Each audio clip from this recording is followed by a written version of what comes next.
Hello, hi, and how you doing? What a result football has had in the past 24 hours. I don't care about any particular football result. What I care about is the fact the ESL, not even 48 hours into its life, I mean, God forbid they even played a football game. God forbid they even had an announcement of the first fixture list. They couldn't even survive 48 hours before fans and their voices were heard and everything got completely and utterly torn apart. It's taken them years to build this, sneaking around, doing whatever they've been doing, and it took the great British fans all of 4 or 5 hours to get down, prevent a game from going ahead, and force Chelsea, whether they were umming and ahhing about it anyway, doesn't goddamn matter. They weren't going to do a goddamn thing if it had gone by so easy. Hallelujah, no more ESL. Can't complain. Can't really complain, can we, at the end of the day?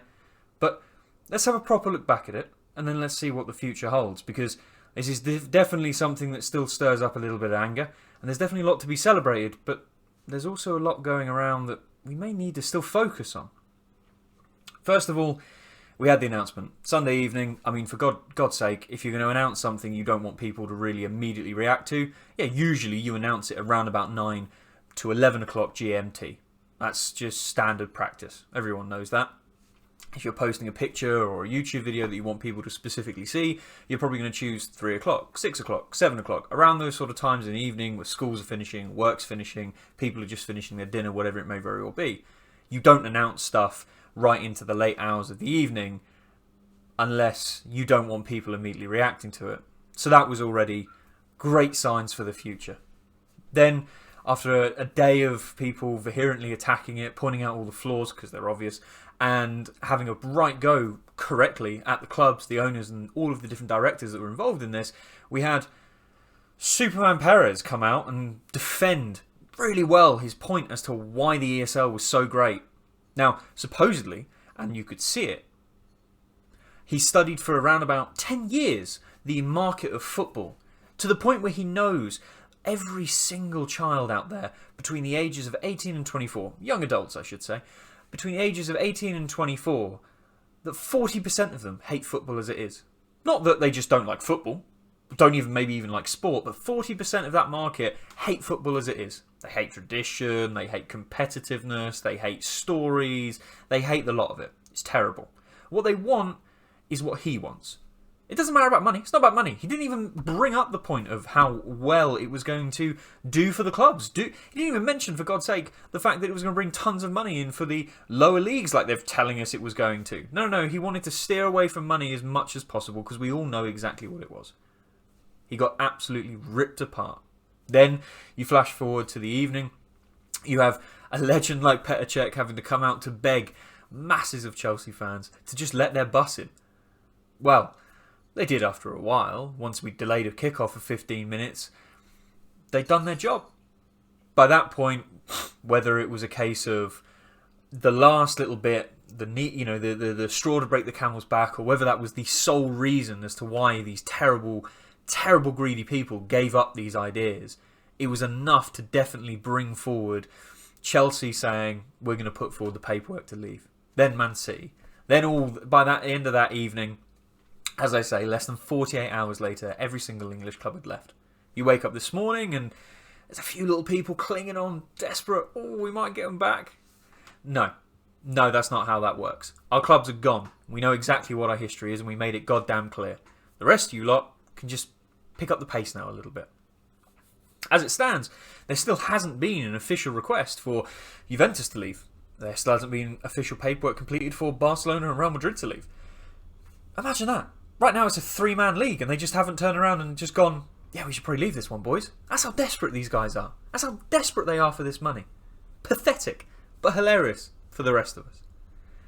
It took an age for them to at least admit that even without the English top 6, this thing will mean nothing.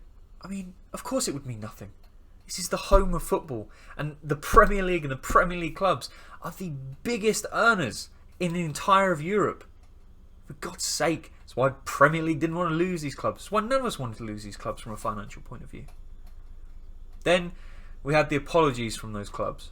Arsenal were first, to be fair, when they announced that they were putting in the paperwork to leave this procedure.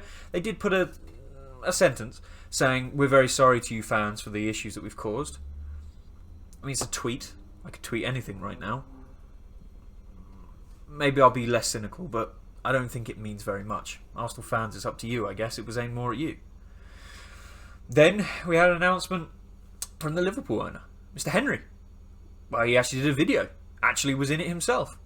I mean, for God forbid he actually wrote it, because it sounded like every single apology out there. I'm sure there's someone who makes millions of pounds every single year writing apologies for rich celebrities who absolutely cock up all the time. But hey-ho, I guess he at least filmed it and allowed a media team to put it out and edit it and put some lights on it, and oh yeah, and someone else probably wrote it. But he filmed it. That's fine. That's probably good. Liverpool fans, let me know. What do you feel? Do you feel like it's... Come on now. Come on now. None of these things mean anything. The last one, even better. The Glazers. The guys that have been wanting to start this for 4, 5, probably the whole of their goddamn life looking after Man United. Owning Man United, because they're not looking after it. They have even put out an apology. And I think it's fair to say most Man United fans have told them exactly where to go and shove it, because they know exactly where it came from. But I only want to say one more point on the apologies. More as to really point out the fallacy. I can be very cynical, but sometimes it can protect you against people that ultimately are just trying to con or distract from certain things. And I don't think they've caught anyone out this time. But I think some of the key points that I take away from it, the key point that I take away from the Liverpool announcement, was the fact that he mentioned that it should have been obvious almost to us that it was never ever going to go ahead without the fans say so. Well, if that's true, mate, why didn't you ask us before? Why did you announce it Sunday, late o'clock? Oh, and everyone signed contracts, so we can't do anything about this. See you in August. That's not waiting for the fans to say that whether we like it or not. You would call a vote. You would do everything you could. Don't chat nonsense. And for me, that sentence was enough to say this entire apology is a fallacy. And from the Glazers' approach of saying that they've made a grave mistake and now they understand it. I'm sorry, in your 50, 60, I mean, you look 80 years old. In your 100 years of life, has no one ever turned around and told you that if you're about to pronounce something to someone, don't go and sign contracts in advance if their opinion means something to you? You check their opinion, then you do the legal stuff. You don't sign contracts and then go, ha, we're doing this. Oh, you didn't like it? Oh, that's weird. I've made a grave error here. Come on now. Anyway, football has won a battle. Fair to say, most people have maybe a little bit pessimistic day because there's a war still to win. Of course, the people that backed us, UEFA, FIFA, finally, Sky Sports, BT Sports, BBC Sports. These are companies which still take a lot of money out of football themselves, make a lot of money, but also maybe take a little bit off the top on top of that. And I know that there are still a lot of things to happen for us to turn around and say that football is truly still the fans' game, or fully back within the fans' control. But we have to also be positive about this. For the first time since I've really followed football, I've seen something that I've never really seen before. When Sepp Blatter was causing every single decision made by FIFA to just be, who pays me the most money? Hooray! And when the World Cup was given to Qatar, and even recent changes, when all of these things have happened and there's been kick-off about it and anger, when we talk about the owners who caused this ESL, the amount of Kroenke out, FSG out, this out, that out, Ed Woodward get out, all of these times that we've seen those, nothing's ever seemed to change. This is huge. This time it changed massively. And while we can say, oh, but we've still got to fight these other people, and I've seen some people say about, well, you know, what if Sky Sports hadn't got involved, or what if the players hadn't got involved? Well, the players can get involved still. Clubs can still get involved. I would implore any player to still speak out if you see something wrong. You're still fans of the game. We've seen that. We hope. Now, when it comes to the big mega corporations, well, yes, if you're talking about fighting against those guys, if they're not on your side, that's a bigger mountain to climb. But it's not impossible. We've shown that.